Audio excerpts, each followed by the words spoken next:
إن الحمد لله نحمده ونستعينه ونستغفره ونتوب إليه ونعوذ بالله من شرور أنفسنا ومن سيئات أعمالنا.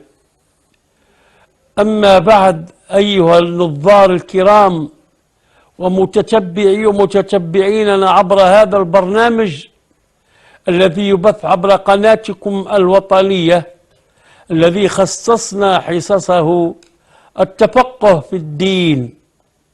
التفقه في الدين، ومرحبا بانتقاداتكم وتفسيراتكم عبر الهاتف الذي تشاهدونه أسفل الشاشة 07 93 19 49 46. أيها المشاهدون، أيتها المشاهدات، نواصل الحديث على ماء البحر وعلى الصحابي عبد الله المدلجي الذي كان يركب البحر والتبس عليه الأمر وجاء للنبي صلى الله عليه وسلم يسأله عن ماء البحر، لأنه قال: نحمل معي القليل من الماء، فإن توضأت بهذا الماء القليل الذي نحمله اللي هو صالح للشرب عذب فإنني قد نعطش. وماذا نفعل إذا اشتد علي العطش وأنا لا أستطيع أن أشرب من ماء البحر، لأن ماء البحر مالح ومر؟ فالتبس الأمر على الصحابي رضي الله عنه، قال: نركب البحر. قلنا يركب البحر لأنه كان صياد، يصيد الحوت وصيد السمك، وكان يحمل معه قليل من الماء، وقد تدركه الصلاة. ماذا يفعل؟ ماذا يفعل؟ كيف يصلي؟ أيترك الصلاة حتى يخرج من البحر ويذهب إلى منزله ويجمع الصلوات؟ لا، مثل ما يفعل اليوم الكثير من الناس، أنهم يدخل وقت الصلاة فلا يصلون.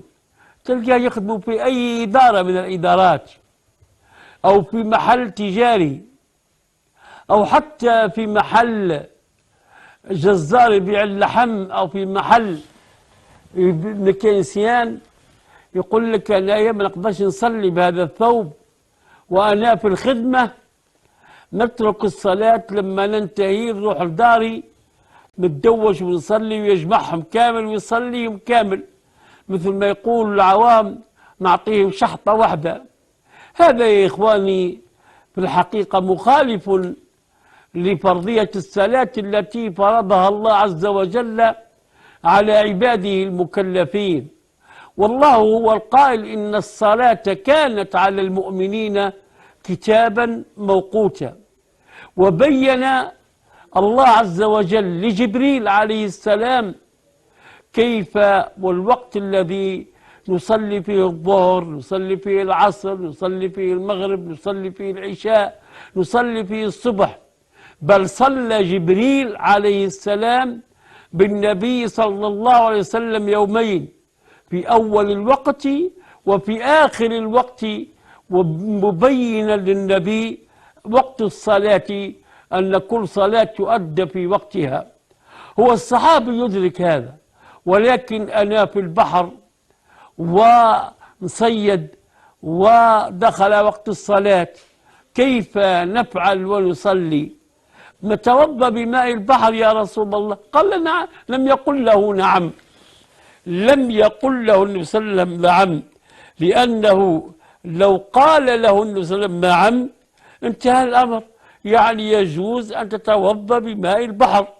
ولكن إجابة الرسول صلى الله عليه وسلم للصحابي كانت شاملة وكاملة عما التبس واشتبه على هذا الصحابي، وما سيلتبس في المستقبل على غيره، وما قد يشتبه على المسلمين في المستقبل. فقال النبي صلى الله عليه وسلم مبينا أن الماء البحر هو الطهور والطهور ماؤه، وبين أيضا أن الحل ميتته، بحيث أن الحوت والسمك اللي يموت في البحر فهو حلال أيضا. السائل يسأل عن ماء البحر يجوز الوضوء، والجواب كان أن الماء طاهر مطهر يرفع به الحدثين، وكذلك أن ما مات في البحر يجوز أكله، وأكله حلال طيب. نعم، سنتمم شرح هذا الحديث في الحصة القادمة إن شاء الله، متمنيا لكم أنا والطاقم الذي يعمل معي وأسرة القناة وإدارتها ومديرها التفقه في الدين إن شاء الله، وأن يكون هذا في ميزان حسناتنا. اللهم يا ربي قد طلب مني الكثير رفع العقم، فارفع العقم عن كل من أصيب بالعقم، وارفع التخلف عن الإيجاب كل من أصيب أو أصيبت بالتخلف عن الإيجاب.